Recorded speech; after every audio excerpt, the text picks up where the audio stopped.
Welcome back to Live Genre Chronicles. I don't have a catchphrase for this podcast yet, so we're just gonna go with that. Hi, everybody. I'm Val, I'm Becky. I'm Leroy. and we're gonna be talking about Sonic Chronicles. What's the subtitle for the stupid The Dark fucking Brotherhood. The Dark Brotherhood? Right. I thought it was a fucking Elder Scrolls joke I could make, but I haven't retained much about this game. Yes. Sonic Chronicles: The Dark Brotherhood, 2008 on the Nintendo DS by BioWare. Yeah. I just looked up the Wikipedia page to check who worked on it and stuff, and there is no mention of how they got the rights to make this game. How did that happen? It's a mystery, truly. Like, the Wikipedia page makes it sound like BioWare just went, you know what, fuck it, we're gonna make a Sonic game, and then did so. Yeah. Kind of feels like a Skill-bound situation where they got the funds and then they sequestered it, honestly, because the game's dog shit. Like, well,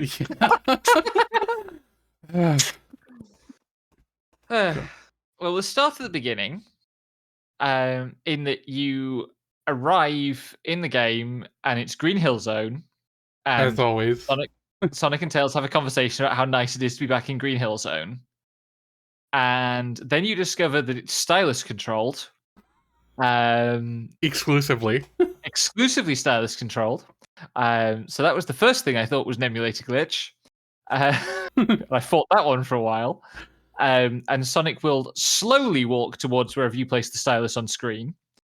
And there's a loop-the-loop, because Green Hill Zone has loop-the-loops, of course. And you have to press a button to go through the loop-the-loop. You have to tap an icon on screen, at which point Sonic will charge up and loop-the-loop. And then you meet a guy who wants you to chop some wood for him to establish that this is an RPG where you do side quests. And there's a treasure chest. To establish that it's an RPG where you're going to open treasure chests. Then you cross a river on a little raft and get into combat. And there's a little tutorial about the combat. And then Amy Rose shows up.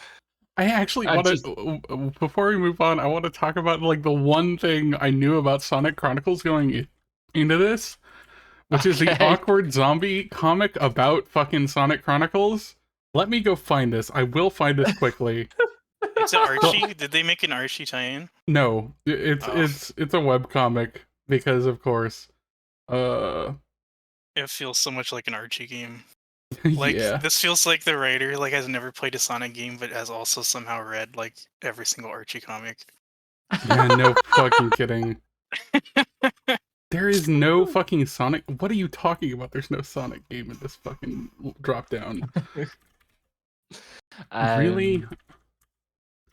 There was a fucking webcomic where it was just they likened the combat to going on a road trip and going, I'm going to drive for 4 hours and nothing is going to stop me from driving for 4 hours. And one of the other party member goes, that sounds like a good idea. And 2 hours in, their car's half exploded, and they're just I'm gonna keep driving for another 2 hours. You can't stop me. And the combat in this game, dreadful. I mean, the tutorial makes it seem just fairly standard Japanese RPG fare.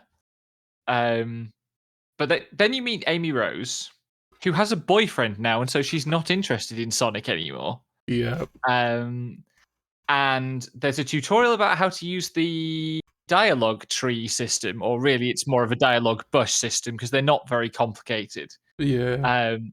But it's so BioWare that each dialogue box has a bunch of tabs on the side with different kind of moods.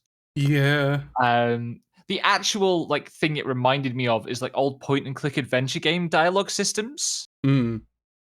Where you'll click to talk to a person, and then there'll be a bunch of icons for different things you can say, different topics you can bring up. But it's a BioWare RPG, so of course there are dialogue choices. And then I unlocked my first power move, and that meant that at the start of the next combat, I got the tutorial for the power moves, which crashed every emulator I tried it on multiple ROMs. So I haven't played very far in this game. And meanwhile, Leroy, of course, owns a legit copy. And of course, I managed to just get the tutorial to work without tweaking my emulator setup at all. So natural 20 on your dodge roll for the glitch switch. I googled it a bunch. I spent ages trying to find a fix for this sodding problem. we were going to actually play this fucking game. But we're not. That was a joke. We're not going to talk about Sonic Chronicles. You're fine. No, Leroy has played more of the game than us. Leroy, is there anything you want to add about Sonic Chronicles? No. There's nothing.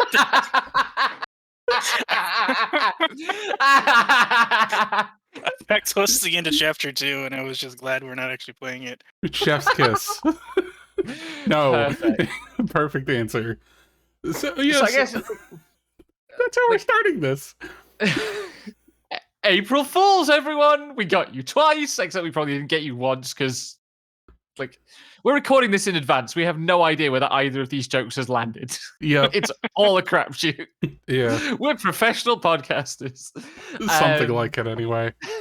That should be the intro for the actual live show. Hi, welcome to Live Genre Chronicles. We're professional podcasters.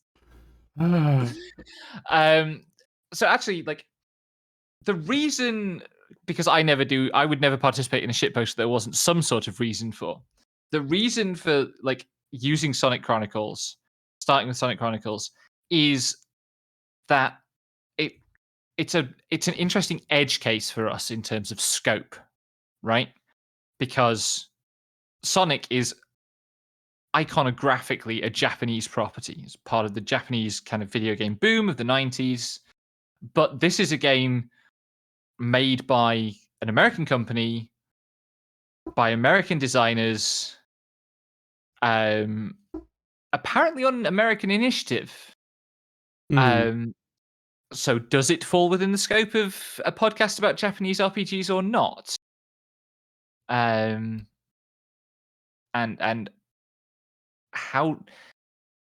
why did this game end up like this? Just from that little bit of description that I gave it, right? The reason I wanted to walk through was you have turn-based combat where the characters stand in a row opposite the enemy. I mean, it's not in terms of visual composition, it's not that different from Dragon Quest. It's in 3D rather than 2D with sprites. But it's closer to something you would see in Golden Sun at 3D. Which is, you know, there is a 3D Golden Sun. We don't talk about it. It's bad. This is true. But also it has these extremely BioWare dialogue choice systems. Yeah, the thing that stuck out from the one I actually went through before going, I'm not playing this game, I don't need to commit to this bit as hard, was... They introduced the concept of there is a quickest path through this because Sonic is a boy about going fast, and if you want to just speed through the dialogue, you can just click on the top one, it'll just get you through the dialogue. But if there's a little face that shows an emotion, he can be smug or happy or whatever, and it's just this will give you more character moments. And then Sonic takes that opportunity to go, well, okay, but why would I click on that when I want to go fast? And Tails is just well, you can ask questions if you want to know more. And then Sonic goes, so what's your favorite color, Tails? It's just not that kind of question. And Amy is just sitting there staring at him what the fuck are you doing? It almost plays as a pastiche of the whole idea of that kind of dialogue choice, except that BioWare did it, so I believe that they did it earnestly. Yeah. So, I don't know. Anyway, mostly we're a podcast about Japanese RPGs. Historically, anyway. Yes. That's what got us started. Do we want to do a recap? Fuck. That would require preparedness, which not my forte anymore. Well, I can do a recap if you want. Go for it. Okay, so the year is 2008. Now that's my recap. We met in about 2015, the three of us, early chatting about video games. early 2015, late 2014, after Gamergate had happened, which is important for various reasons. Yeah, basically. And we were all kind of noodling around the same kind of game crit spaces, and we all had quite different interests in Japanese RPGs in terms of the periods of games we're familiar with, the types of games we're familiar with. Like I mostly know late PS2, early Xbox 360 was where my quote unquote expertise lay. Translation: she really liked Final Fantasy XII and Tales of Vesperia. I had played a bunch of other games. Like the reason it's that period is that's when I was a student and I slacked off a bunch playing Japanese RPGs. And WoW, but we don't talk about that. No, WoW came later. Right, that was your WoW, PhD. WoW ruined my PhD. Yeah. So Leroy, you kind of played more older games, right? Yeah, basically. I grew up playing the RPGs on the PlayStation, but like I would always just be going back, and I played stuff on emulators a lot, mostly because I came from like a lower income family, so it's just like That's kind of like it. yeah, it's like coincidental serendipitous. I spent a lot of my time playing like old Nintendo and Super Nintendo games. And getting unreasonably hardcore at like horrible old nightmare games. Yeah, you do have a history of committing to bad ideas. Oh god, by this point, because this is going up after, or being visible after the Xenoblade podcast, we'll talk about your time with Xenoblade 2 then. But I don't even know how to talk about it. Yeah, we'll get to it. You got a week to process to it. Right. But yeah, and meanwhile, I was kind of like, I was similar to Becky in that I had kind of late PS2 experience because I basically modded a PS2 after I flunked out of school and then spent a lot of time playing video games. But I also played stuff on that I could emulate earlier in my life, so I had some experience with like 16-bit stuff, and later on when it was more accessible, the Game Boy Advance library to some degree. And a lot of Pokemon. You both played a lot of Pokemon. Yeah. Oh my god, yeah. The biggest divide between me and the two of you is that I've played exactly one Pokemon game and we did it for the old podcast. Yeah. My childhood copy of Ruby had 400 hours on it, and my Leaf Green had 300 hours on it. Both of my surviving copies of Pokemon, which is Fire and Emerald, the carts are fucked up. Like the front bit by the actual contacts is gone because I was swapping them constantly to do trades and stuff, and it's just like, okay, these are old and worn out. I did an incredibly stupid thing where I peeled the stickers off my Pokemon game so I could put them on my Game Boy Advance. Wow, that's so cute. What the hell? Bless. Anyway, so to bring things back around to 2015, a thing that was still pretty common at that time was for video game op-eds. Really, we called them hot takes at the time, but really they're the video game version of op-eds. Would come out fairly regularly, making what I will diplomatically describe as irresponsible generalizations about Japanese RPGs. Generally pretty negative ones, which was frustrating to us as people who like these games. And eventually, Val, being the kind of person who takes initiative on stuff like this, I initially tried to set up a kind of writers' circle of people who did more in-depth writing about Japanese RPGs, and then that kind of shifted towards being a podcast. And yeah, so, mostly because what happened with that was I like put together this pitch for like a writing circle kind of thing, or like a label to write under that was just like, at the very least, I recognize that you care about Japanese RPGs to the point where you're like willing to take them seriously, and you don't see Japanese RPG or JRPG at the time as like an insult, which was for a lot of reasons that we'll go into over the course of this episode probably very common. Mm.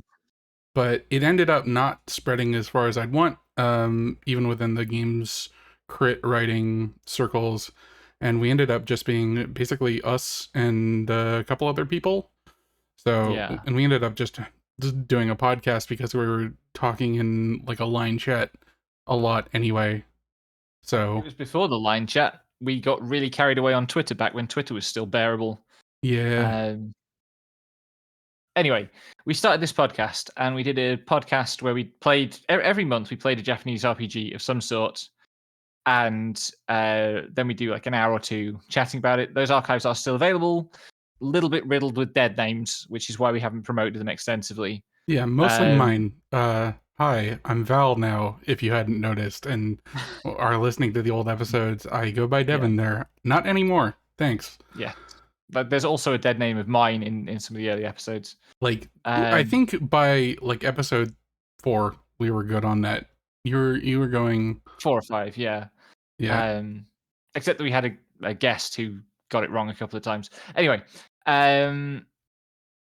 we did this podcast and we worked through a bunch of games. We did some kind of cult classics. We did some games no one had heard of.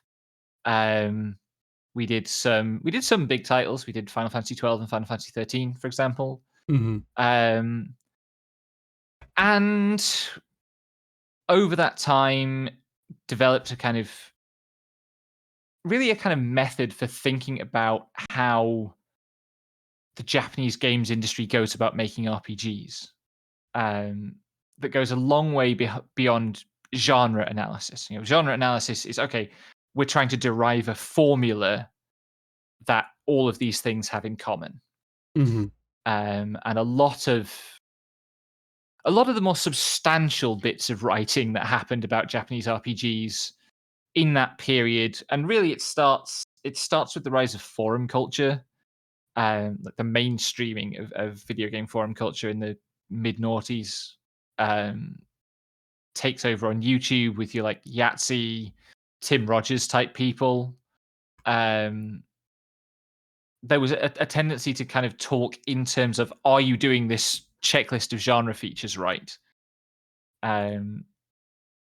What we ended up moving towards was something more historical, something that looked more at, okay, the people who made this grew up playing other RPGs. Which RPGs did they play, and how did that shape what they've done? And after about 3 years, we thought we'd got most of what we could get out of that method.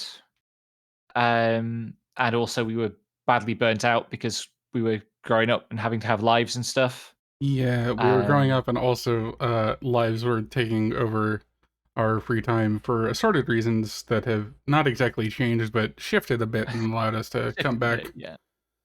And the other thing that happened in that period is that the whole kind of public rhetoric and discourse around Japanese RPGs changed, because in 2016 into 17, there was a sudden huge glut of big, well-marketed, well, I say well-marketed, maybe more on that in a moment, Japanese RPG releases. Final Fantasy 15, Persona 5, Nier Automata, the Yakuza series really started to kick off.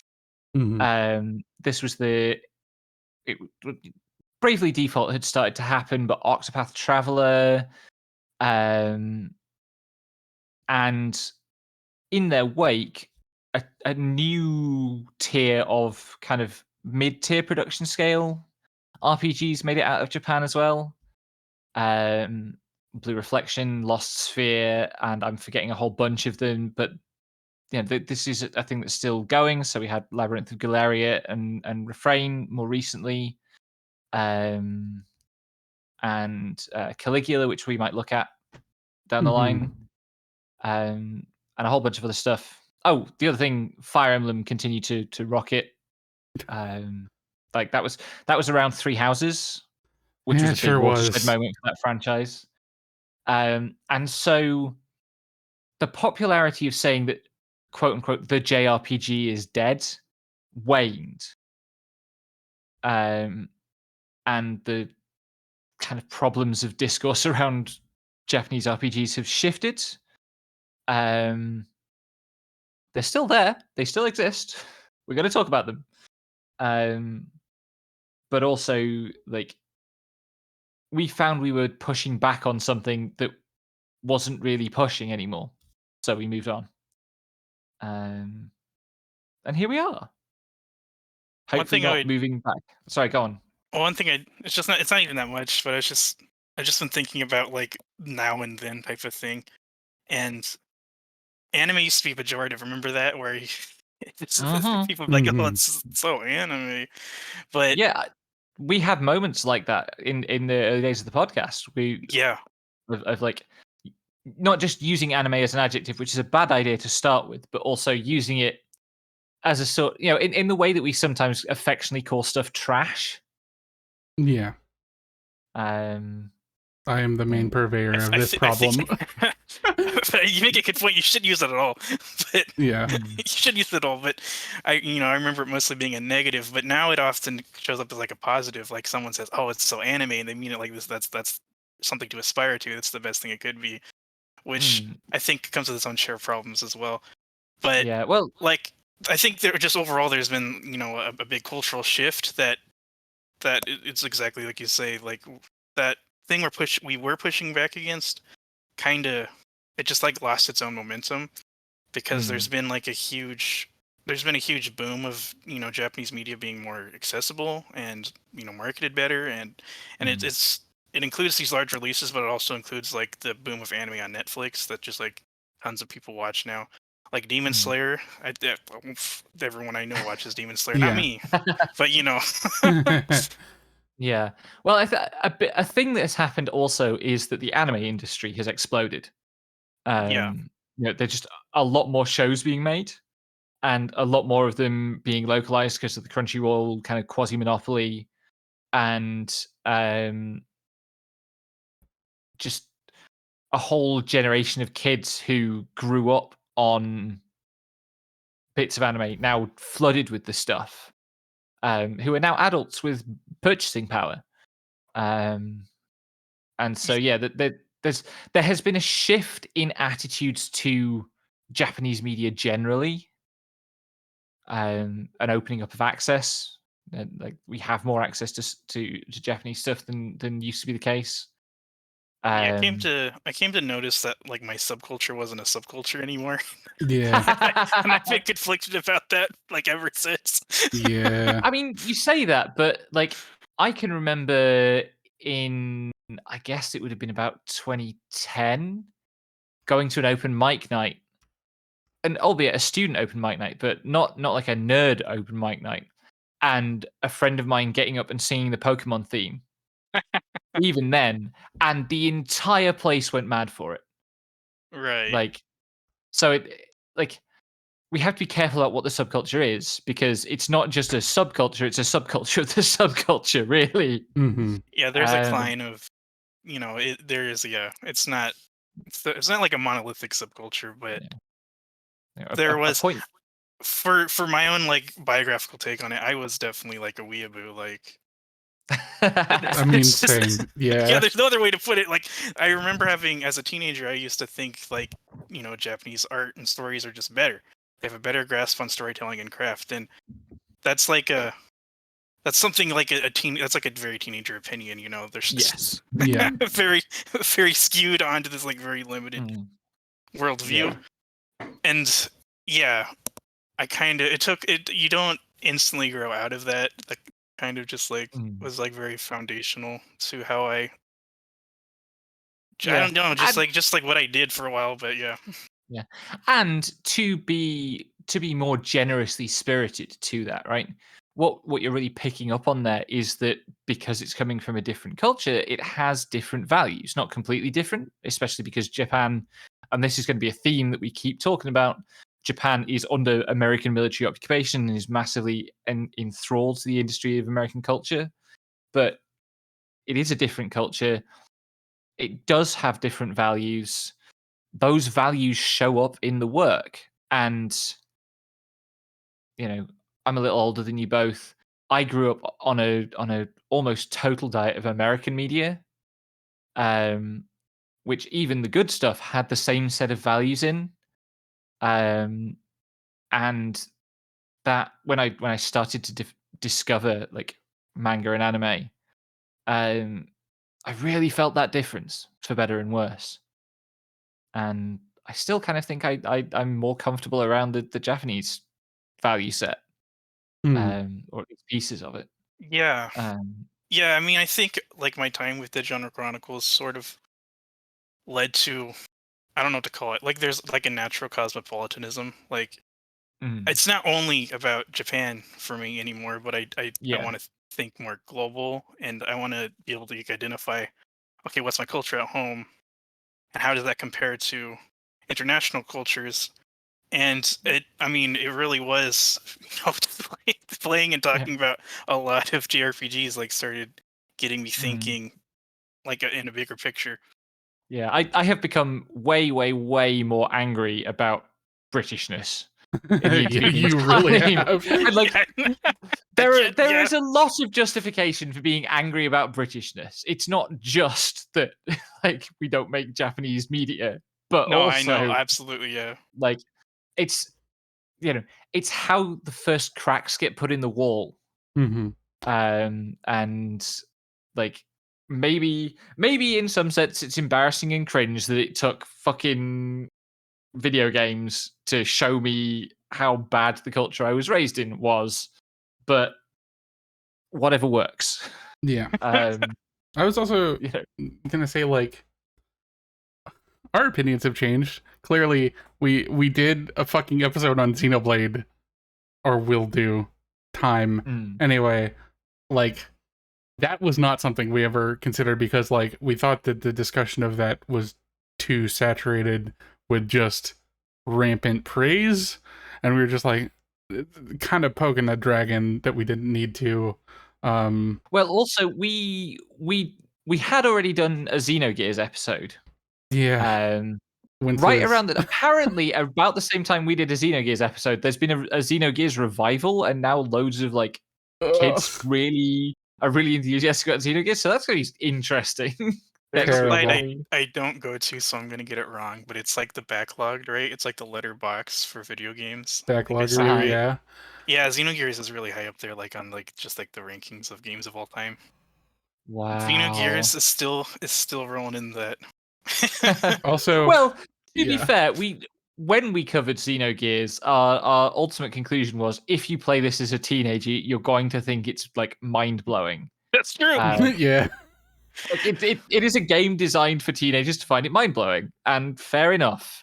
I found far stupider things mind blowing when I was a teenager. I can't really like be too cruel, but also I'm glad I never have to play that game again. yeah. Um, Also, I'm just gonna own up to this. I became a Persona 5 fan since we ended the podcast. I'm so sorry to all the people who believed in me. we spent so long complaining about Persona 3 and 4, and then Persona 5 came out. And I played And it, and I was just like, this is kind of bad, but it's alright. And then I played Persona 5 Royal, I'm just like, fuck. I like it. Fist fighting your school counselor over the city is such a good way to end that fucking game. well, we change and we grow, and not all change and growth is positive. Thanks, Um, dear. love you. Um. Anyway, do we want to try I and like I do remember. Oh, go on, go on? my Wi-Fi. Okay, I think it's synced up.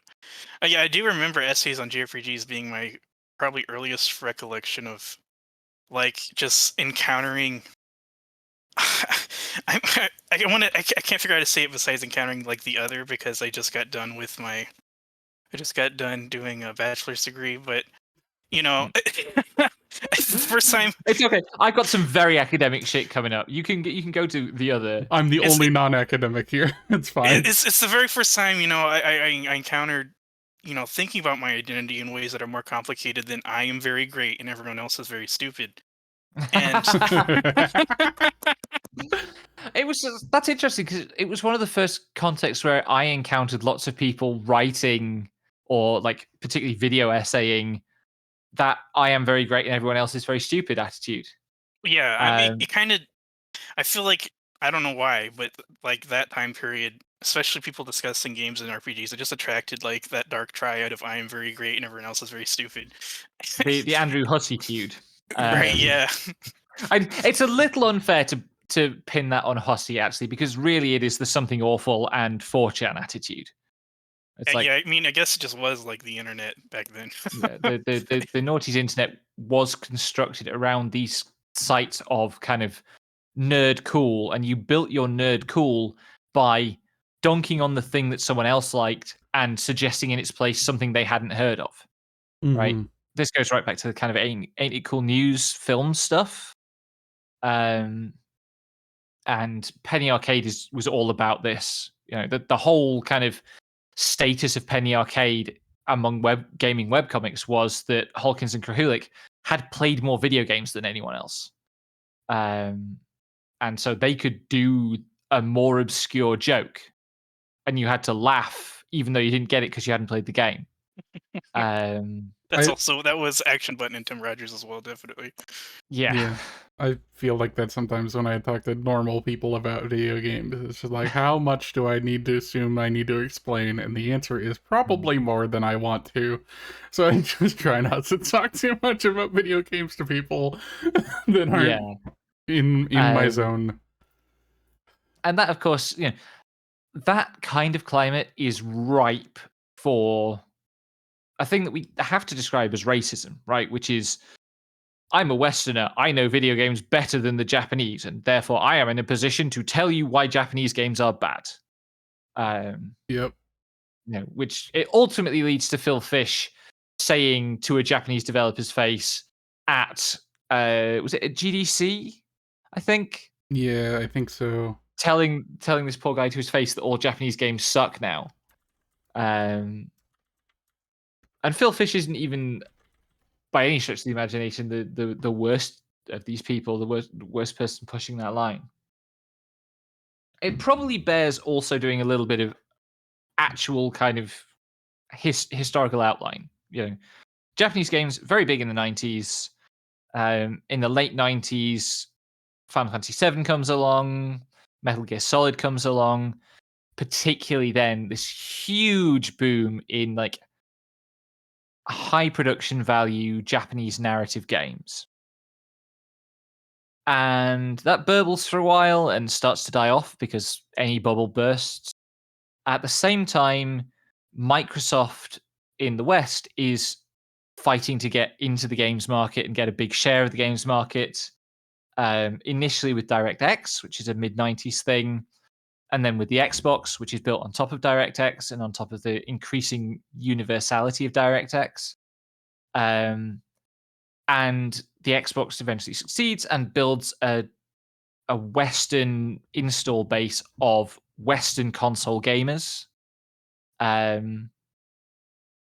Important to note that at Microsoft, the team that led that process understood it as an attack on Japanese dominance of the home console market and of the games market.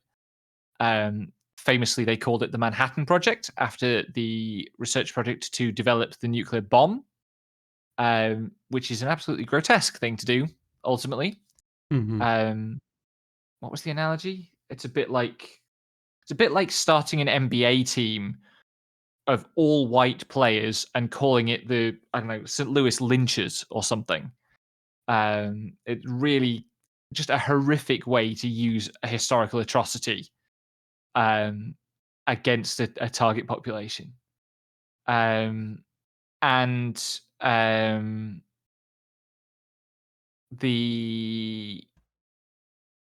they kind of succeeded. They kind of accomplished what they wanted to do. They built a Western gaming audience and games market segment that was hostile to Japanese games. This really coalesces around the Xbox 360. Part And of it is that the PS3 comes out and is way more expensive, and harder to develop for. And that also, this is playing off the whole console wars thing, which was still going strong through the knots.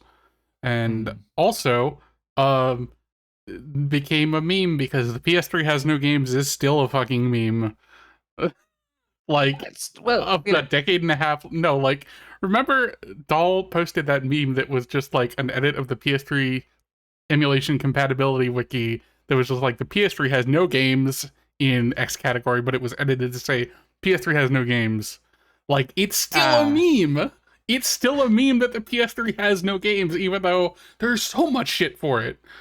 Yeah. Even though, like, in the second half of that console's lifespan, people figured out how to make games for it, and there are lots of games on it. Yes. Yeah. And so a few weeks ago, it was Yoshi P, wasn't it? Yep. At Square Enix. Naoki Yoshida. Thank you. I couldn't remember his full name. Who is, among other things, the producer or director on the forthcoming Final Fantasy 16. I think it's producer. Yeah, in addition to being like Mr. Final Fantasy 14. Mm-hmm. He was giving some interviews around the initial big press drive for FF16 and kicked off a discourse about the term JRPG by saying that he felt, he doesn't like that term and his team don't like that term because they consider themselves to just be making RPGs. And, they just happen to be Japanese people who are making RPGs and a Japanese company that's making RPGs. And JRPG is seen in Japan as a term of Western coinage which primarily exists as a form of derogation. Like it's always been a negative term. It's a way of labeling certain RPGs as lesser. Which, looking back on it, I think there's some good evidence for. People were not regularly using the term JRPG when Final Fantasy VII and Final Fantasy VIII were some of the biggest games in existence. Like that term comes in right around the time that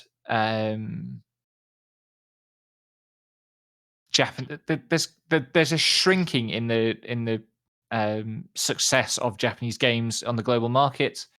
It's also been pointed out in the wake of that one of the problems in this transition from PS2 to PS3 and Xbox to Xbox 360, as graphical standards rose, lots of games companies across the world couldn't keep up. Lots of game studios went bust, stopped operating, stopped making games. And so a whole tier of the Japanese industry kind of got wiped out. The only example I can think of off the top of my head is that Cavia folded after making Nier. But they were definitely in that bracket making the Drakengard games. Mm-hmm. So there were economic shifts that resulted in fewer, less successful Japanese games, especially from the West. But at the same time, there were almost propagandistic developments in the West around how these things get talked about. That give rise to a kind of whole system of memes. A memeplex, to use the technical term. Of course, there's a technical term. Sorry? I said, of course, that's a technical term. Yep. It was really about the production of a rhetorical strategy for framing games coming out of Japan in a particular way.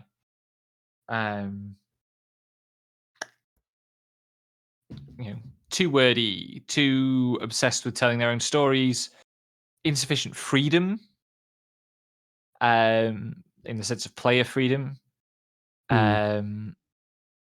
insufficiently masculine. Like a huge chunk of this was denigration of Asian masculinity, which is a historical component of Western attitudes to Asia since time immemorial, and especially East Asia.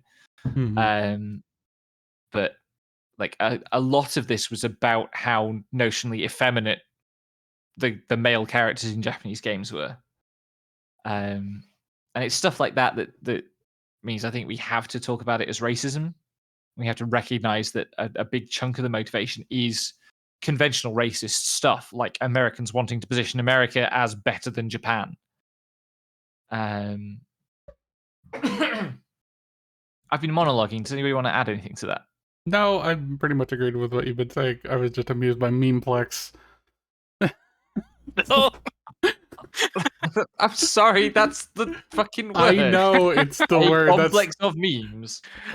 Academics, man. I'm still I'm stewing in it because now you're right, obviously, but now JRPG is becoming like a term of endearment too, and a term that people identify with, and people see, people see using JRPG as like sort of acknowledging, like the I don't know, like Japanese production, trying to sort of acknowledging the lineage. It's sort of like, and how anime becomes a compliment. Now I see JRPG being like this positive thing, even Well, though we did that. Like yeah, that's what we Yeah. were doing in 2015, and we were not the first by any stretch of the no, imagination. but there's still, even with that positive designation, you're still like assigning them into a box. Like these developers definitely have a different view on game making than I do. And anyways, they're participating in a global economy, and they're making software for the world. And then in the West, they say, "Oh, it's Japanese RPG," instead of, Yeah. it's just automatically like derisive, or even like I mean, Yeah. it's The like fact that segregation almost. the fact that it is a distinction to be made makes it a derisive label. Like as a matter of course is I definitely feel Well, that at times. At times. at times, yeah. At the same time, there are material differences. It's different companies. The money is spent differently. The relations between companies are different. There's Like a also big like a thing in need for localization to work yeah, on all the stuff that needs localizing, which adds another layer to development stuff. Yeah, of course. But then there's like, let's say, I'm just pulling a random game out of my hat. There's like the Dwarves, which is German developed, and we don't walk around saying, "Oh, that's a JRPG," even though it was written in German language first and had German voice actors. There's a kind of point where it's like the visibility, the positive Mhm. identification with Japanese RPGs sort of feels this. I mean, it's like a Gordian knot too. Like Mm. I don't even see myself able to stop using the term JRPG because it yeah. has both positive and negative like connotations Mm. in it. Yeah. So I think so. Two things. One is I think there are some RPGs from other countries where there definitely is an awareness of that. So like Pathologic, you have to talk about it being Russian. Yeah. And Off, you have to talk about that game being French. Um, and but also, it's not just that the games are Japanese; it's that the Japanese industry has its own distinct start points and its own distinct interrelations, and also has this disproportionate, on purely like population grounds, preeminence in the commercial space, historically speaking. This is a bad Um, analogy, but Japanese game development sometimes feels analogous to like Hollywood to films. Like you just it's just it kind of just it has such a huge influence on the yeah, trajectory of games in the 80s and 90s that yeah. it's still like very embedded in how we talk about games and how games are designed. Yeah, I Mhm. would say the difference is that it doesn't have the same global alignment with empire that Hollywood does. It's absolutely aligned with Japanese imperialism sometimes. And there are close relationships between the Japanese government and the Japanese games industry. And there are like the Japanese government has media industry strategies that affect the games industry in the same way that other countries do with their media um, industries. But the difference is that Hollywood still stands as much for American empire globally as it does for the production of a particular kind of film. Whereas Japanese games have never or very seldom meant to anyone in the West, oh, Japan is a dominant global kind of economic superpower. Yeah, I mean, absolutely. I mean, that's actually it's almost like it's like a mirror though, because Japanese game industry has that kind of influence. You know, the chauvinists in America had to sort of make up the memeplex in order to, in order to And make sense of it. And that is why the Manhattan Project thing is so telling, right? Because that is kind of, the spirit of the actual Manhattan Project and the reason the US government funded it and was prepared to like actually use the nuke. Fundamentally, they feared Japan would get a nuke and use it on them first. Like that was a huge part of it. And if the Xbox is the Western games industry's nuclear weapon, the people involved clearly hated being beaten by the Japanese. If you listen to their interviews about it and like the way they talk about that period, there is a hatred in there, and always hatred is coupled with fear. There's a fear of being dominated, of being a subject population rather than what they were used to, which is being white and therefore the dominant population. And so, like, not entirely sure where I'm going with this now, but like you're right that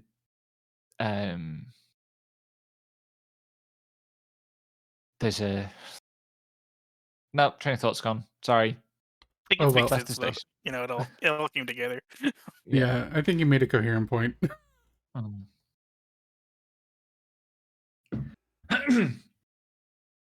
that might be a good time for me to talk academic stuff for a bit. I realize I've been talking a lot already, but I have a prepared spiel. That's fine. You I'm have a absolutely spiel, ready. go for it. We have let you rip before, just go for it. Okay, so I want to talk about Orientalism, both in the sense of the Edward Said book, Orientalism, Western Conceptions of the Orient, and also the phenomenon that Said describes, and indeed the pre-existing discipline that called itself Orientalism.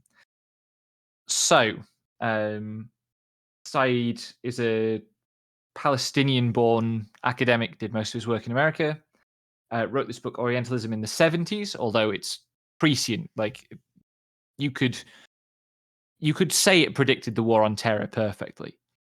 But Orientalism emerges as a term for a discipline in the 19th century, covering it's scholarship, but it's also cultural criticism. It's civil servants running the imperial institutions of colonizing, like India, China, bits of the Middle East, and it's also artists, and it envisions the Orient as a single cultural block spanning basically from Cairo to Tokyo, which is half the fucking globe. So there's your first problem. But what Said points out is that Orientalism as a discipline is a system of talking that covers all these different forms. So, like, he quotes playwrights writing plays about the Arab world and bureaucrats from the Indian colonies and so on, all claiming to know something about the Orient as a unified whole. And he says Orientalism is a form of authority over the Orient within Western culture. So it's a way that Westerners talk about the Orient to justify power. I like his definition of authority. Authority, he says, is instrumental, so it does things, persuasive, has status, establishes canons of taste and value, and is virtually indistinguishable from certain ideas it dignifies as true. So it's a system of meaning. I used the word memeplex. We could use the word memeplex now, although that's anachronistic.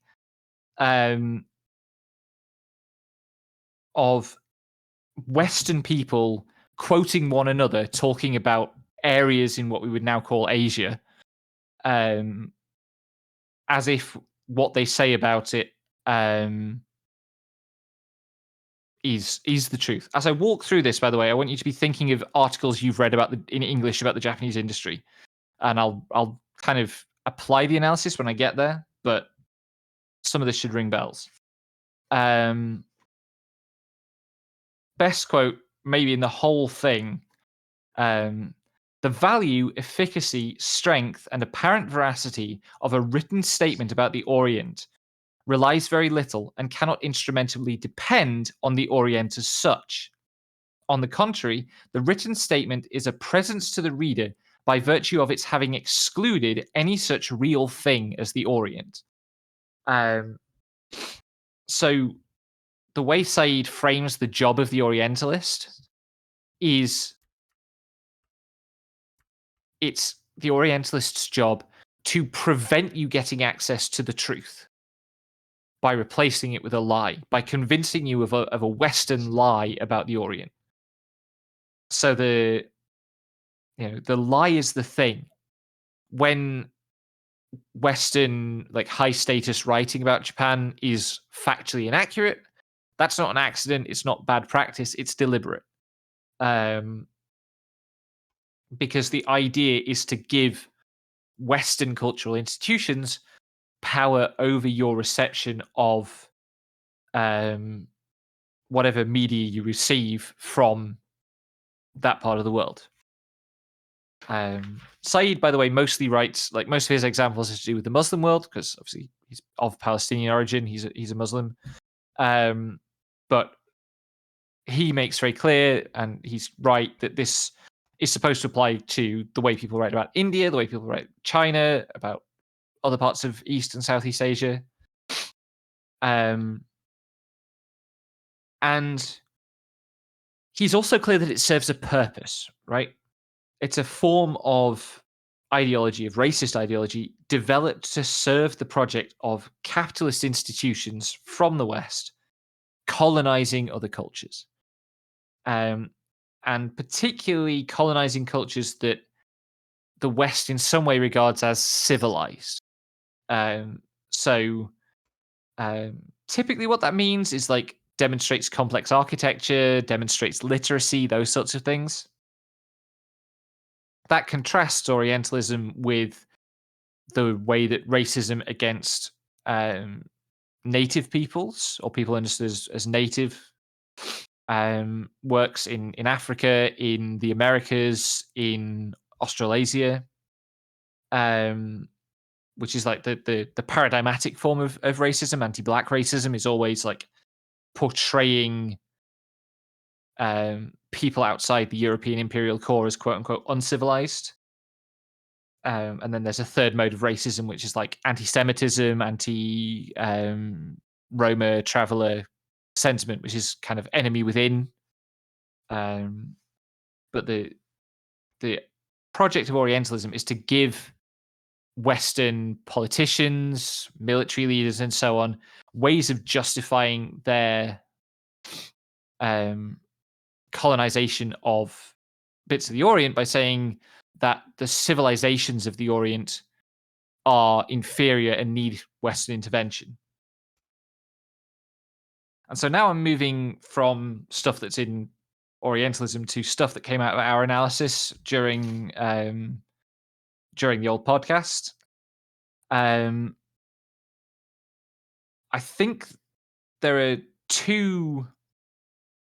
are two key strategies by which the West is placed above Asian cultures.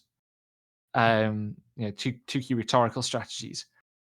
One of which is to say that the target culture is has lost its greatness or is in decline.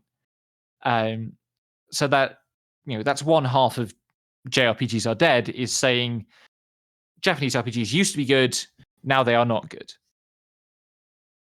And the other is to say that the Orient, or Asia, is too traditional. Like, it's a stereotype about Asian cultures that they are very quote unquote traditional.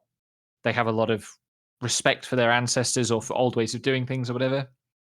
And that's the flip side of JRPGs are dead, which is, you know, the other idea is Japanese RPGs haven't progressed in line with technological progress. As the century turns and we get the move to more and more full 3D and higher resolution 3D and higher tech 3D, one strategy of attack is Japanese development is not keeping pace with these changes, which is worth noting. Part of the problem was that Japanese developers were being forced to use engines that didn't have documentation in Japanese, which naturally would slow you down a bit. Now, there's a sense that these two movements are contradictory, right? On the one hand, Japanese games has moved too far away from its traditions. In the other, it's stuck too close to them. But if you see that as contradictory, the contradiction is a rhetorical strategy. If the lie is the point, the contradiction is a way of protecting the lie. You see this a lot with, to jump context a little bit, conservative, like right-wing politics. So a conservative will insist that they are small government and they want the government to cost as little as possible, spend as little money as possible. But at the same time, they will want the government to spend as much money as possible preventing queer people getting married or having lives. Hmm. The contradiction is the strategy. It's not accidental. It's not that these people haven't thought their positions through. It's both the strategy and a display of their perception of their own power. Yes, exactly. And it's a particular kind of trap for a particular kind of centrist who thinks of themselves as liberal political commentator, right? Which is, if you can get the Washington Post or the New York Times to say, these are a contradiction, you can't have both, you must pick one, then you can say, great, I will pick one. Where really what we want is for that person to pick neither. Hmm. If you can get someone to say, you can't have both of those, pick one, then you're already giving them half the victory. Yeah, you're already playing into their frame of conflict. Yeah. And there's definitely like an element of that strategy going on with writing about Japanese RPGs that's like, hey, so these games still have the turn-based combat and the kind of stop-start rhythms of play and enormous quantities of dialogue and cutscenes, but they don't have whatever the magic was supposed to be that was actually made up of exactly those elements. The magic was So my last childhood. Well, that is a big part of it, right? Like we're way more critical of the second game we play than the first. Yeah. Yeah. Boss baby syndrome, as the meme has it, right? You're not wrong. I love terrible, terrible memes. Anyway. Mm-hmm. So that leads us to two potential methods, right, for what you want to do. Because we are Westerners. We're doing our work in English. We have a little bit of understanding of Japanese now, but none of us are fluent Japanese speakers by any stretch of the imagination. I have watched. I have watched a lot of anime. I have not learned any Japanese. No, beyond the odd word or phrase. Yeah. If I call you kawaii, then you'll know what I mean. And I'll slap you for it. Note to self: do that more. Anyway, like, one thing we could do is we could tackle this problem head on, and we could just go out and hunt down negative coverage of Japanese games and do hostile reads of that. And we've done some of that in the past. Certainly, it was a thing we used to do during the run of the old podcast. Yeah, we had Discord and stuff. Every week there would be some new hot take about how bad Japanese games were, and we had a channel. Yeah, we literally had a channel to dump this stuff. These things. um, It wasn't but good the other for us. thing, the reason we are not doing that is it wasn't good for us. Like it's not actually particularly healthy to make that your sole thing. But the other thing is that, as I said, in Orientalism and in Orientalist disciplines of work, the lie is the thing. Their ability to assert a falsehood over objection um, uh, from the region being described is the thing. Another great Said quote: "When a learned Orientalist travelled in the country of his specialization, it was always with unshakable abstract maxims about the civilization he had studied. Rarely were Orientalists interested in anything except proving the validity of these musty truths by applying them without great success to uncomprehending, hence degenerate natives." There's this wonderful humor to Said's writing that without great success just sitting in there, undercutting the whole thing. Yeah. But like the point is there that people go to the people who are writing or video essaying, generalizing takes about Japan still go to that topic with um, a set of presumptions that they are out to validate, and sustain and promulgate, that the simplest undercutting for is to just look at the game itself and go, okay, this is a misrepresentation. And really, that's the side we want to focus on. Is like, we're going to talk about the games themselves and what they do and how what they do, how the things that they do fit into established lineages and traditions of how RPGs are made within the Japanese industry. Because a big part of the way the Japanese industry was being written about 5-10 years ago was to present Japanese developers as if they have no agency, is how I would summarize it. On one of two counts. Either they were just imitating what had gone before, right, which is the conservatism point. This idea that the developers of Japanese RPGs in the noughties were just copying things that had happened in the 90s because they didn't know any better and they didn't have any innovative spirit. Or the flip side of that is Japan's really zany and nothing they do makes any sense. LOL so random, the kind of more kind of sweary 65, Suda 51, those kinds of, even Kojima to a certain extent got this portrayal. Tetsuya Nomura's character designs get written about this way. When people are like, oh, look at all those belts, isn't this outfit silly? It's like, well, Nomura was up to date on Japanese street fashion and was pulling heavily from like Harajuku and stuff. So it, like, both of those are framings that assume that individual Japanese developers don't ever have reasons for the decisions they make about what goes in the game, which is a bit of a problem throughout the games industry. I have a whole module on the game design course that I teach where I just get my students to sit down and think about why a game designer would design the game this way rather than some other way. Yeah, that actually just got me thinking. There's kind of like they gloss over the conventions. Well, in this, in this kind of East versus West framework, the Orientalist, I might as well call them that. They gloss over the conventions or even the stale parts of their home industry when they make these claims.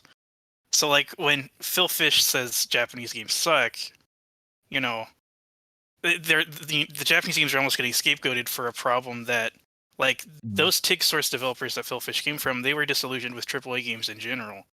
But Japanese games become, the scapegoat for whatever, like, both the economic pressures that caused maybe a decline in mainstream game qualities, but also the contradictions of capitalism. You know, they're just getting Yes. scapegoated. Phil Fish, of course, mostly famous these days for a pixel art 2D platformer, which is not Yeah. exactly. I mean, Fez is revolutionary in some ways, but also kind of deliberately and self-consciously retro. It's very sweet. Like Um, many games from that time period, it's twee and it Yeah. acknowledges like whatever, like a shared lineage. I mean, it starts with convention to do something new, Mm, which of course a lot of Japanese RPGs do that too. Yep. yeah. So really, a big part of what we want to do is like read back from the games we play. Particularly, what other games the developers would have been thinking about when making the game that's in front of us. Because the way art works is that you learn the art by looking at what other people do with it, and then you pick bits of that and you make your own thing. And anything else is mysticism, and we're not mystics. Which is not to denigrate the wonderful feeling of being creative and coming up with new ideas and stuff, but also history means acknowledging your debt to the past. Mm-hmm. And Yeah, unless you yourself are the demiurge. Yeah, that's how. well, as we It's all not the know, Xenoblade Japanese podcast RPGs yet. about Japanese RPGs are about killing demiurge. So Yeah, maybe we should have folded that into our branding somehow.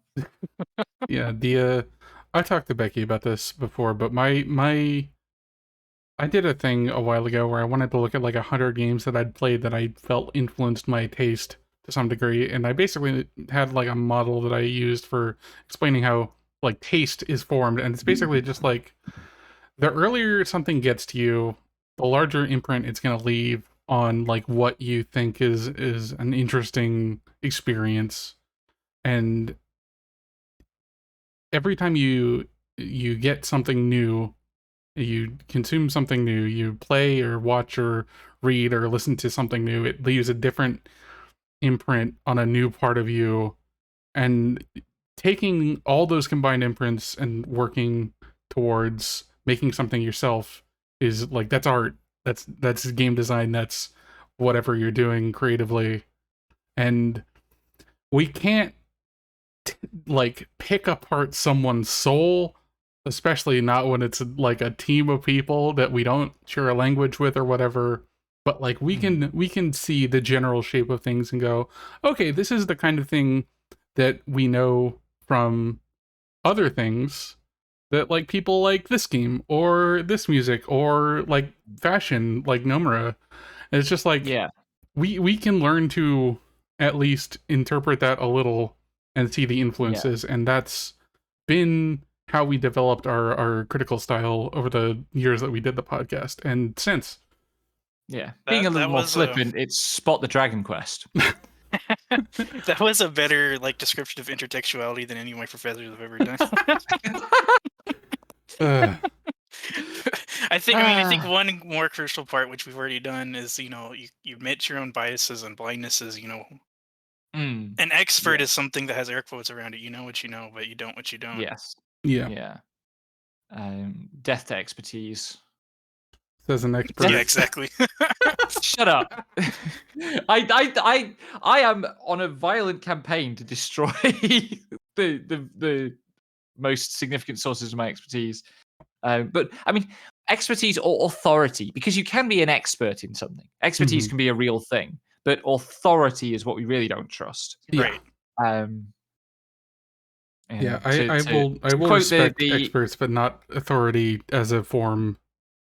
To quote the FF13 quip, no obligations, rules, or authority.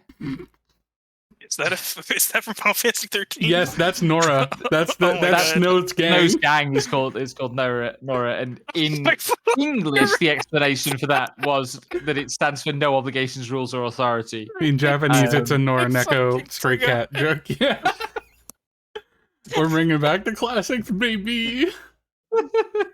FF13 is a very good game. It is. I mean, maybe it's worth talking like a little bit more in specifics about some of the like specific games that we use as landmarks. I don't know.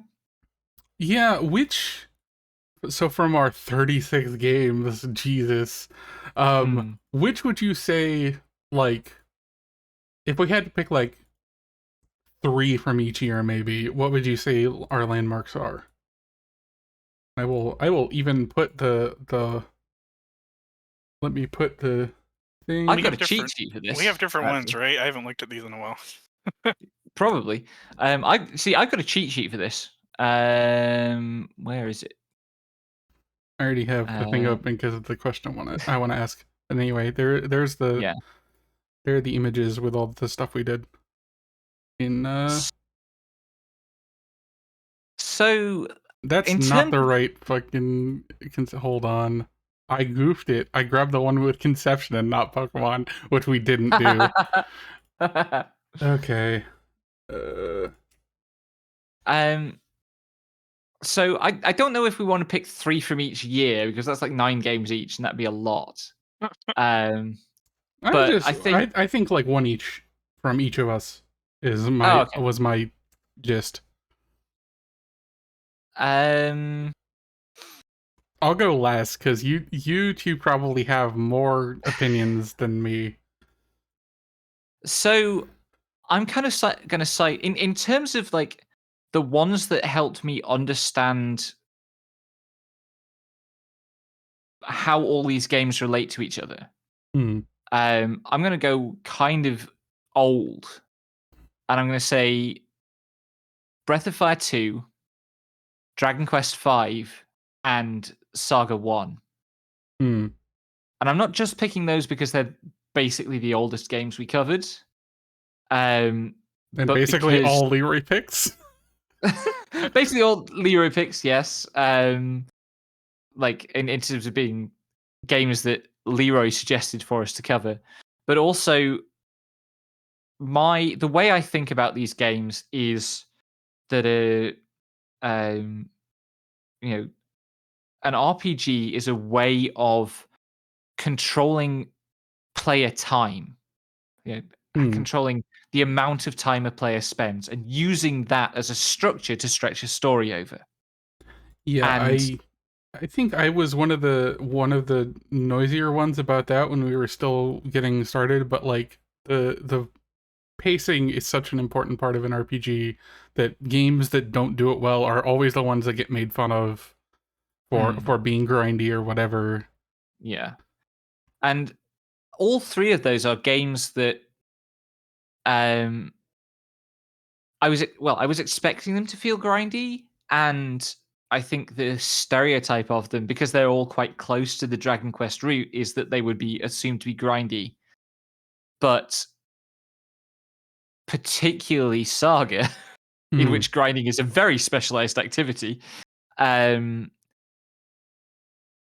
they tell us something about what we mean by grinding Hmm. and about what it actually does to have a game sit you down and say, you have to do a certain amount of stuff that indicates travel and progression through space and time in order to let this plot point develop into the next one.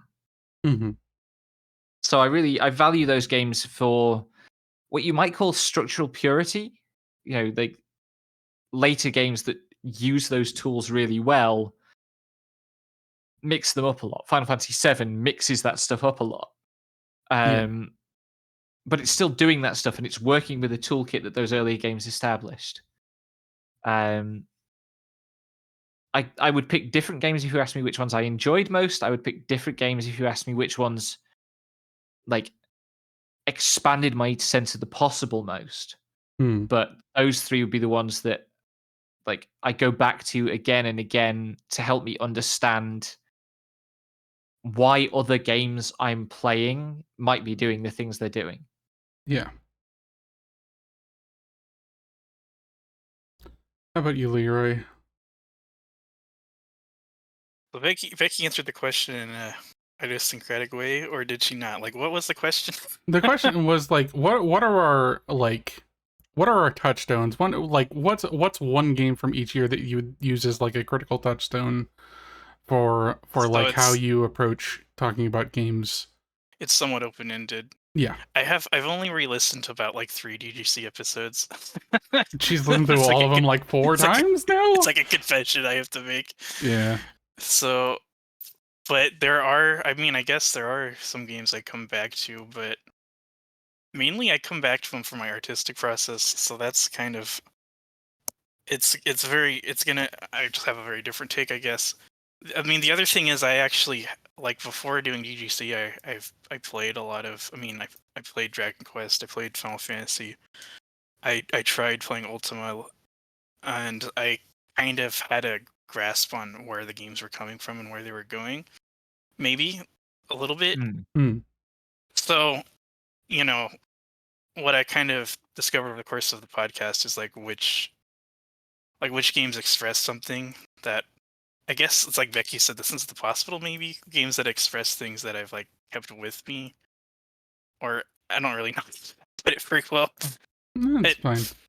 but actually, a game I come back to all the time is Chrono Cross because it it's just very personal, is very dedicated to expressing something that I come back to as an example of just a very like creative, idiosyncratic, like just like an artwork.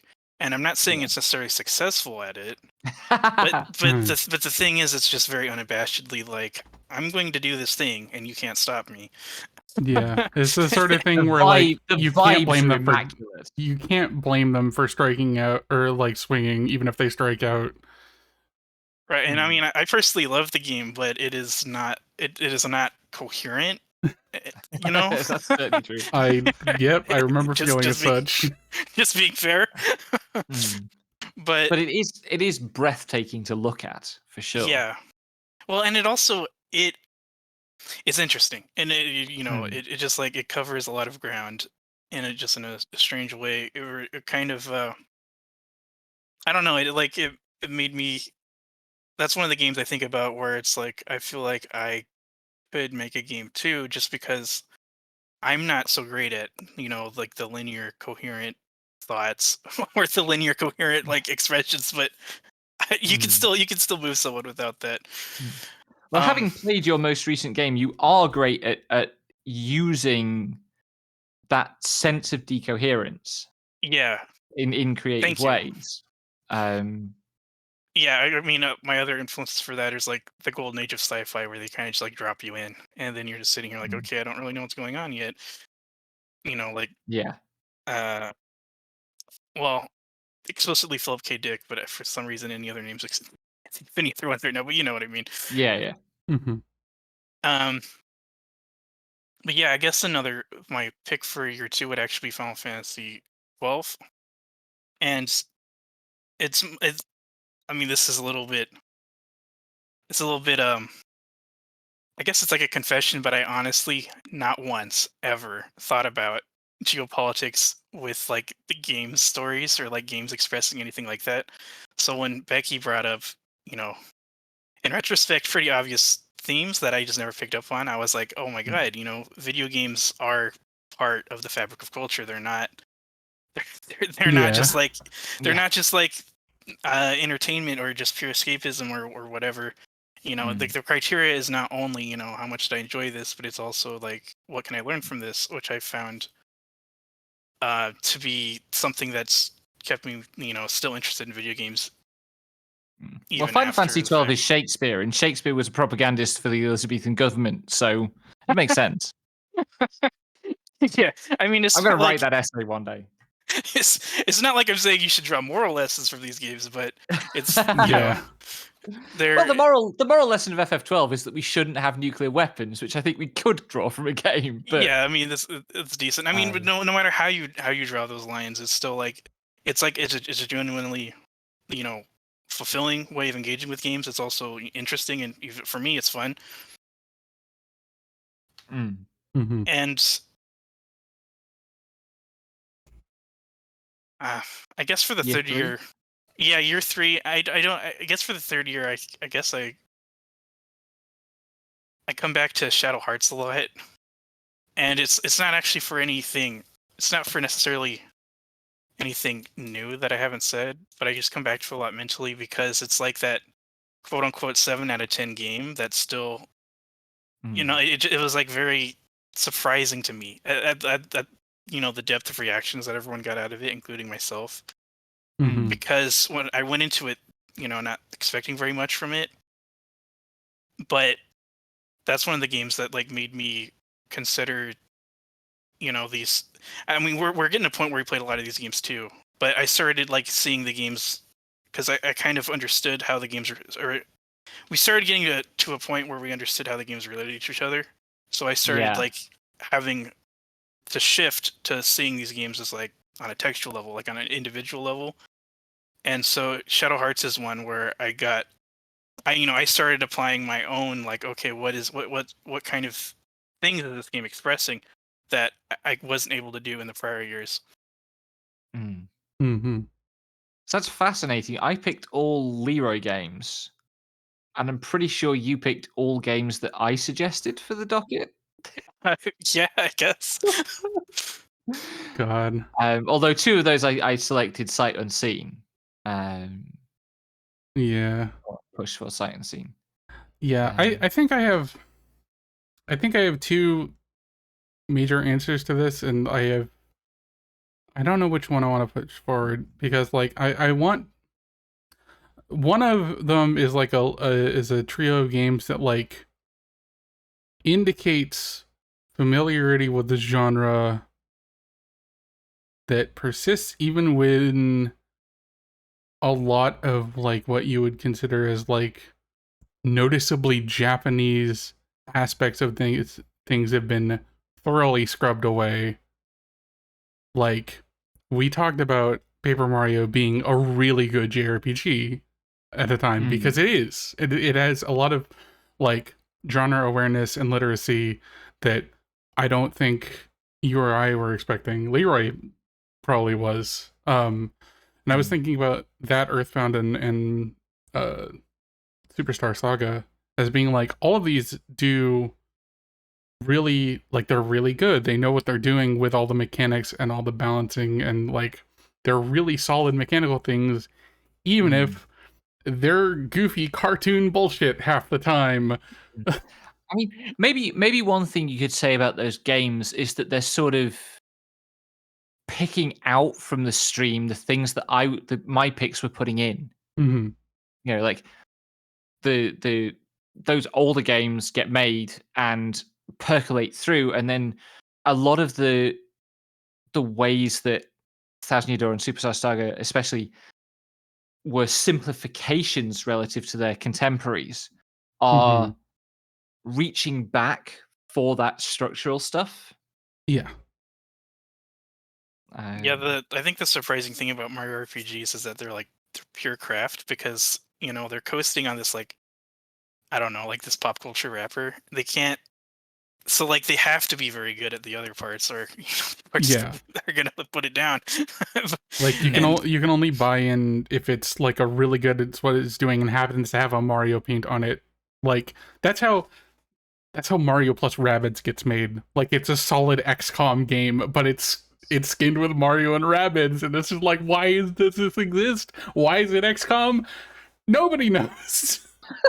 we didn't cover this game, but the first Paper Mario actually has like these like super fine-tuned like what I called a long time ago survival arcs and like XP arcs where you feel both like resource strained and you also have to like basically you're barely scraping by at like certain points of the game that is very reminiscent of how Dragon Quest paces itself.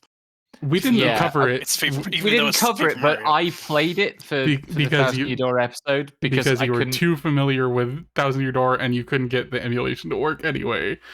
Yeah, and I do remember feeling pretty. Yeah, it'll scrape you. It's hard. Yeah. It's hard. Yeah, I want to play it. Maybe I should do that at some point in the next couple months.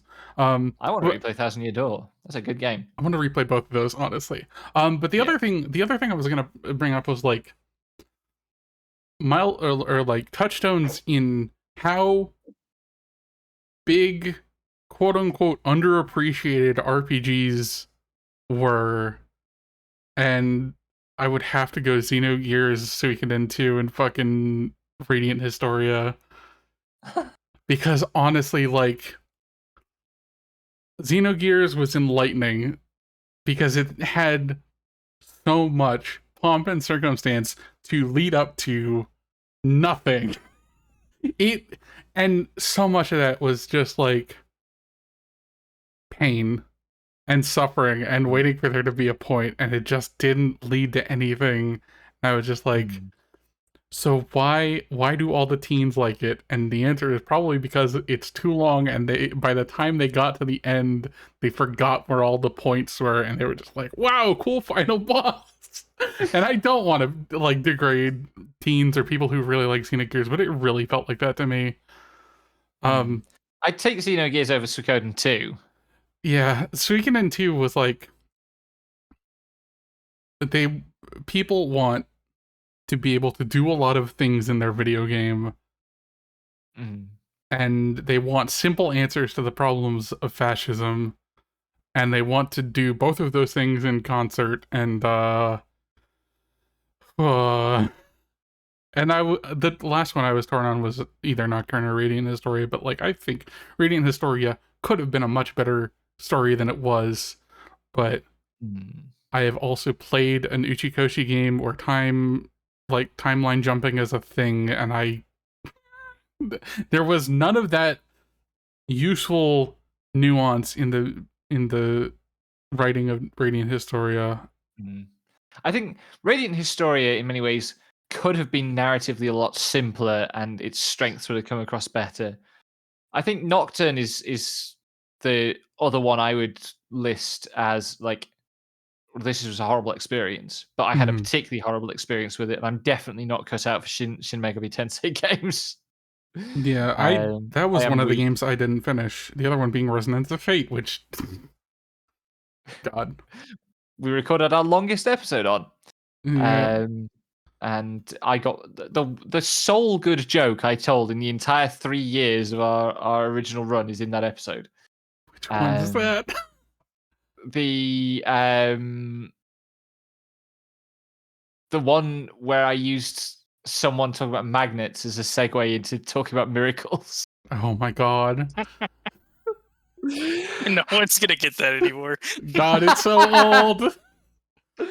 I mean, the funniest thing that happened on that episode was also like in our intermission mid-episode, like we took a break in the middle of recording, and that was when it turned out that I had, because of Homestuck, misapprehended that Guy Fieri used to be in the ICP. Yeah, that was. Oh, I remember that. Oh God. What a nightmare. Anyway, yeah, I don't know. Maybe I ended up picking games. I'm a little surprised at the games I picked now, thinking on having picked those, because if you want to know the games that shaped my taste in Japanese RPGs, Final Fantasy 12, Final Fantasy 13, and I don't know if these games.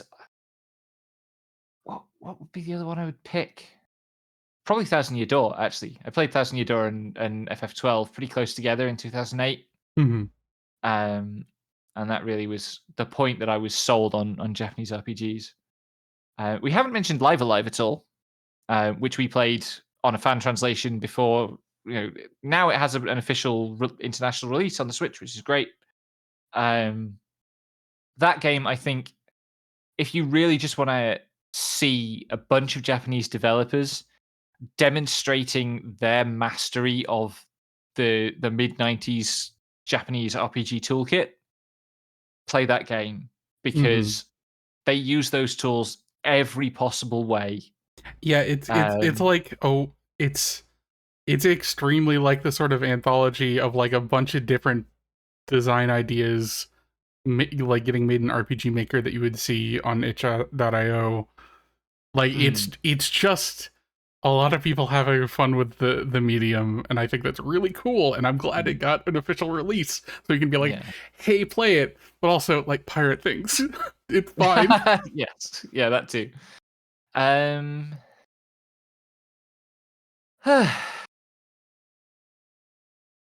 We did also play some games. It's worth mentioning. We did also play some games that were, for want of a better expression, so politically loathsome that we had to kind of make that the centerpiece of our critique. So Skies of Arcadia is in there for its gleeful colonialism. Mhm. Treasure of the Rudras, which we basically concluded was Objectively unabashed fascism. fascism. Yeah. Yeah, like there were a few games where you're like, not sure about this one, Steve, but like the you know we learned a lot one We way and learned a another lot. about and about how different kinds of critique can matter differently. Obviously, like the moral critique of Skies of Arcadia is a very different thing to our objections to the pacing and visual composition of Suikoden 2. Mhm. And it is important to be able to tell those apart. Like the nature of online discourse is, or maybe not the nature, the tendency of online discourse is to moralize. Do we want to just bite the bullet and talk about Hogwarts Legacy? No, No. That's the correct answer, but like it's a useful like touchstone for this particular topic. Like, I don't think it is actually, because the well, biggest problem there is that the people who benefit from that are active in the world doing fascist shit. I know, but like, Like we could talk about the content, and we could talk about how yes, it's a deeply problematic representation of a slave rebellion. yeah, Um, but like we could I'm also do just that with saying, Bioshock Infinite.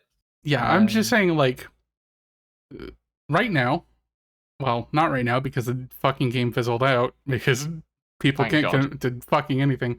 But yes, there's a morally objectionable game that is also just kind of bad. Like, it's not designed very well either, but also it's fucking horrible and it profits and benefits people who want me and Becky dead, pretty much. So, like, we have long learned to kind of just, we have to learn to separate that, and we want to be a critical space where that is like normal and par for the course, and you don't have to. So, like, get used to that. We're gonna be able to Yeah. make those distinctions as necessary. But it's There, it's a long learned skill. yeah. The nature of critique is that, like any media production, it is political, but also not everything we do, not everything we say is a moral judgment. Hmm. And in fact, most of our most interesting work is going to be non-moral. Hmm. The point at which you come to a moral judgment of something needn't be the end of critical discourse, but it certainly puts a kind of stopper on it. Yeah. Um, like the way people talk about Birth of a Nation, the D.W. Griffiths film, for example, Hmm. which is Ku Klux Klan propaganda, basically, but is also really important for cinema history because they invented a bunch of filmmaking techniques on that film.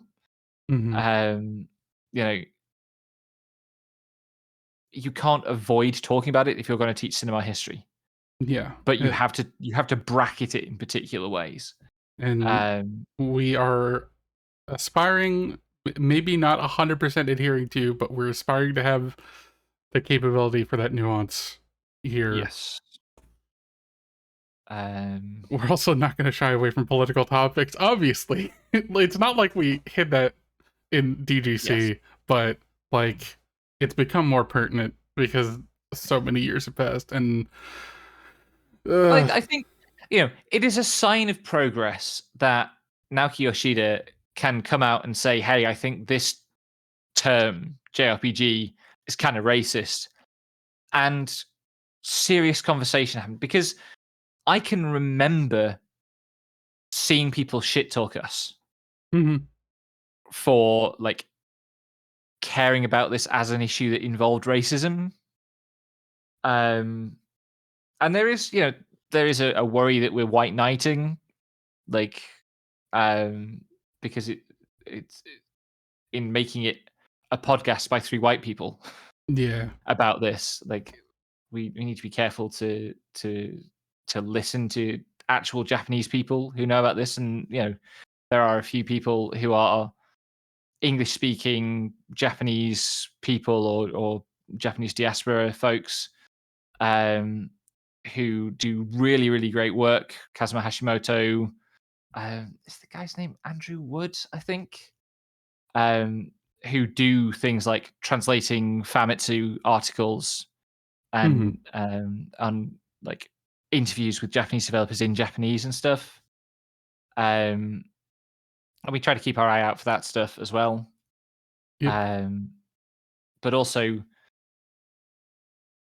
we're in a position to push back against people who only speak English because we speak English. So hopefully we're not talking over anyone when we try to do that.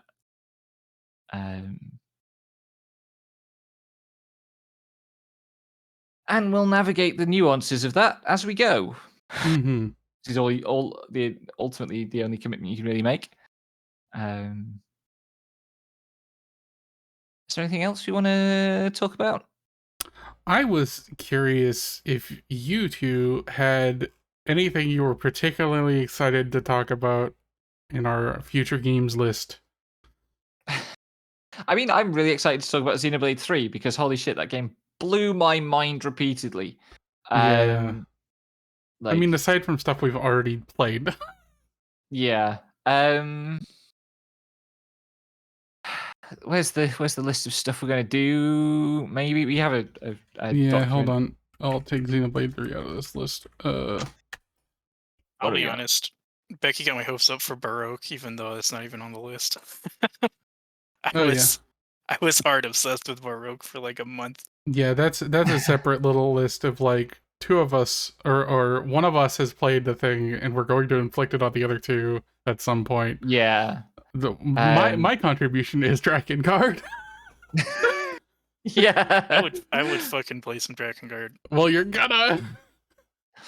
I guess I'm playing Vagrant Story on my streams at the moment. I'm looking forward to talking about that. We have floated the idea of Persona 2, which would complete my set of Persona games. I've not played them all, but I know the stories of them all, except Persona 2, about which I know almost nothing.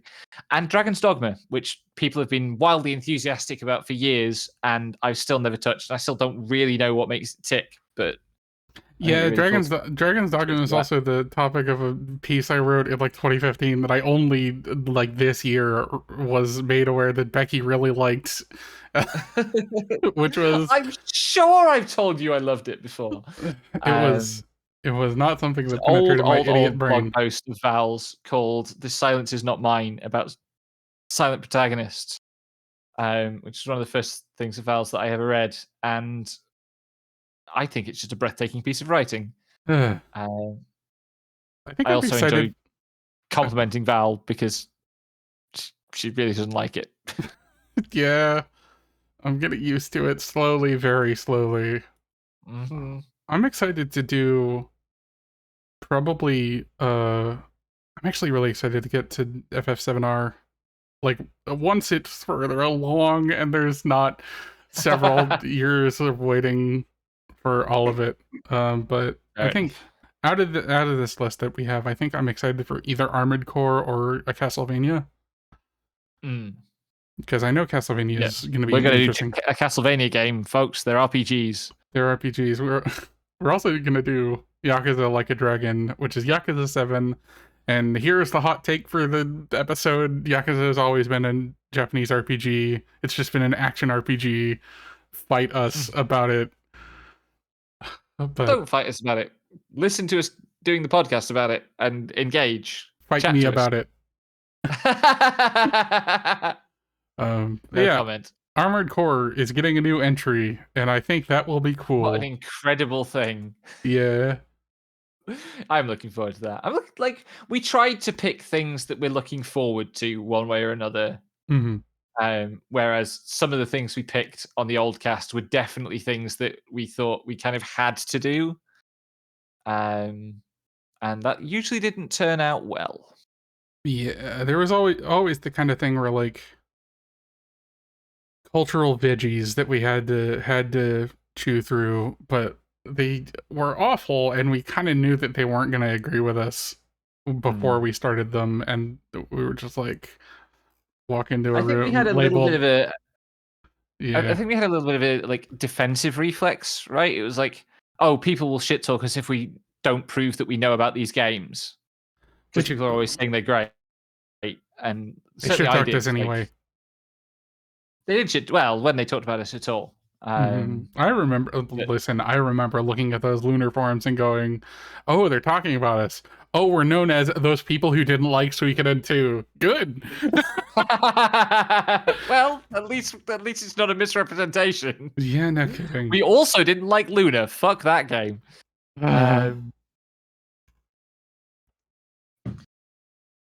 Anyway, yeah, that's where we come from and where we're going. Yep. And sometime shortly after this recording becomes available to you, we will be having a live show on Val's Twitch channel. Yep. On my VTuber Twitch channel because, yep, hello, I also play Lexi Descalier. Hello, I'm a slime girl, but not today. Yes. I am also a VTuber. I am a bug and I live in a pond. But yeah, we're doing a live show. It's about Xenoblade. In theory, it's about like the whole Xeno franchise.